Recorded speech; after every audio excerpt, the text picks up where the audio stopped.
We usually visit with the professor, Alan Sachs, during this time frame. He's teaching class right now. That's what I've been told. So, but we've got someone that we have not visited with before who's written a new book that's coming out here, and it's an intriguing title, From Clients to Crooks. An insider reveals the real Washington, D.C.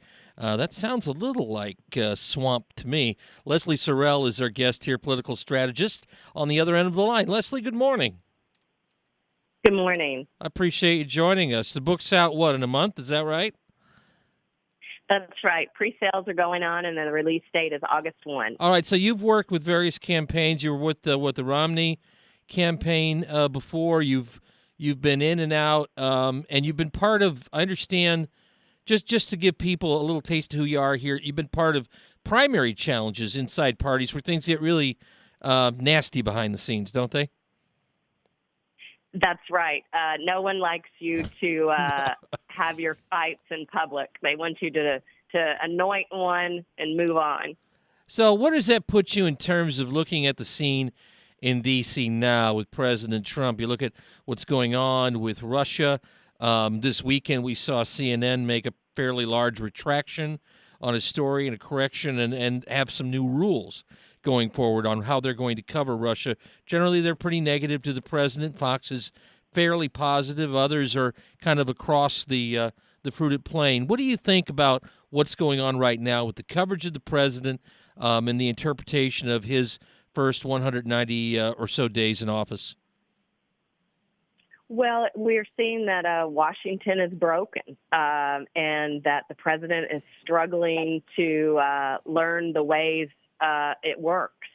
But, for him, he needs to realize that he does not control the special counsel. And if I were advising him, I would tell him to just let that play out its course and start leading and worry about your agenda, because facts are facts regardless of who is on the blue team, red team, or regardless of friendship. So that's a case of, the more you bring it up, the more you push back on it, the more, smoke there appears to be. You keep fanning it. Go the direction that a president should go, which is multitasking, but not just focusing on Russia. That's right. Good leaders trust people with the truth. So Trump needs to know that he has said there's nothing to this, so he needs to move on and, bring back those daily press briefings, turn the cameras on, and he needs to drive the agenda, not everyone else. Was that a big mistake? Comically, we saw like federal court drawings coming out of I thought it was kind of humorous, but you're right. I mean, shutting that down, big mistake in your mind? Absolutely. I mean, we are a country that believes in the freedom of the press, and it really looked like a big bully.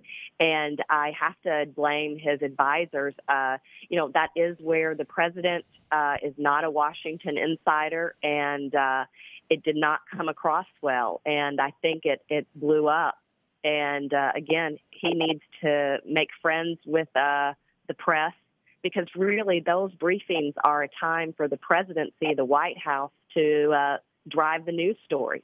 What do you think is going to end up being? Let's say that what you say is accurate, and they end up reinstating those on the daily basis, and it's not Sean Spicer. Who ideally is the person to put out there and toe the mark? Is it going to be somebody more combustible, maybe someone with an even higher profile like a Laura Ingraham, or would it be somebody that nobody really knows of? I mean, what do you think is the right move? Well, more importantly, what do you think President Trump will do? Well, no one can predict what President Trump's going to do, but I do think it would probably be at this point a fresh start, someone that does not have higher negatives than positives or even high negatives. Let's bring out a new person, a dark horse that maybe everyone's not familiar with, but someone who's worked quietly behind the scenes, and let's get a fresh start of this. And that would be, they'd have to hit the reset button. I mean, when you have Saturday Night Live routines with people going down the street, middle of the street with podiums, I mean, you've kind of reached critical mass on the everybody knows this and has an opinion on it. on at least Spicer, at least those who follow politics. I'm sure that there's others who say, I don't know him from Adam, and I don't know his fill-in from Eve. But for those who do follow politics, it's part of the daily drama. What you're saying, it would take it out of the drama phase, and that'd be a good thing? Right. We'd get the president leading and driving the news stories and not the nonsense. And that's what we've got right now. The president still says the relationship between Comey and Mueller is bothersome. Should he leave that one completely alone, let that completely play out its own way? I think so, because, like I said, facts are facts regardless of friendship. I'm sure that you will see maybe the story from Comey's viewpoint or understanding more. But, you know, when you have the truth on your side, it will make the president look stronger. These people do have good reputations, and say, I welcome this, bring it on. Because if he had a weak special counsel, people wouldn't trust the findings. Leslie Sorrell, our guest. Leslie, before we let you go, Senate health bill, keeping track of this, dead on arrival, life support, or strong pulse, going to make it through? What do you think?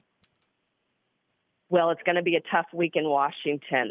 These fellows campaigned on repealing Obamacare. It's a shame they couldn't get a plan ready to go on day one.